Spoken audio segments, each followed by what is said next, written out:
peut-être de vous avoir nombreux scotchés sur la MD Pro Télévision pour vous donner les condensés de l'actualité. Le président de la République, Félix Antoine Tshisekedi Tshilombo, a pris part ce mardi 15 octobre 2024 à la cérémonie symbolisant la rentrée judiciaire de la Cour de cassation à la salle du Congrès du Palais du Peuple de Kinshasa. À l'issue de cette rentrée, plusieurs points ont été revus à l'ordre du jour, celui de jeter un œil profond sur l'exercice écoulé afin de fixer de nouvelles directives pour l'avenir. Parlons primature, cette fois-ci, les gouvernements souminois s'engagent à honorer à titre posthume M.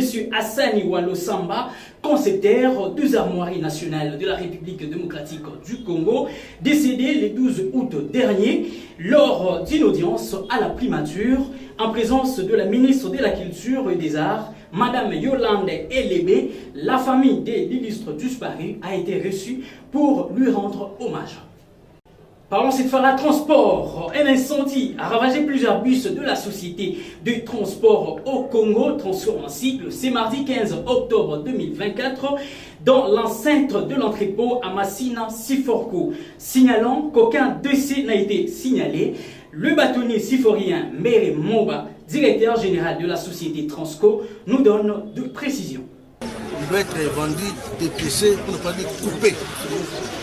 L'opération de vente a commencé timidement. C'est pourquoi aujourd'hui, un acheteur de bonne foi venait couper un ou deux bus qu'il a acheté, comme j'ai dit tantôt.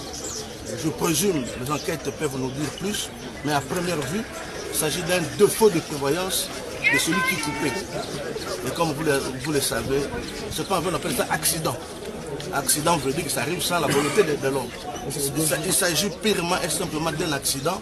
Il n'y a pas eu mort d'homme, il n'y a pas eu brûlure, pas dit incendie de bus neufs, mais on a 5%, pour ne pas dire tous les bus qui ont pris fait, c'était déjà des bus réservés pour l'évacuation.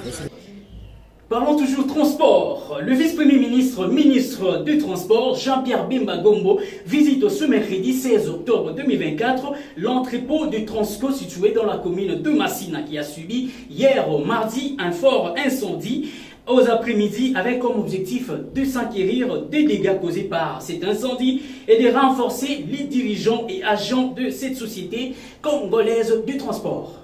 Très chers téléspectateurs, changeons cette fois de chapitre, allons au sport. Vainqueur au match aller à Kinshasa au stade de Martyrs face à la Tanzanie par un score d'1-0, le poulain de Sébastien Desabre enchaîne encore avec une victoire au match retour d'0 ce mardi 15 octobre 2024 au stade Benjamin Mpaka en Tanzanie. Les léopards de la République démocratique du Congo s'offrent ainsi une qualification à la Coupe d'Afrique des Nations Maroc 2025 avec 12 points sur 12 et domine le groupe. Suivons cela dans cet extrait avec le ministre Didier Boudimou.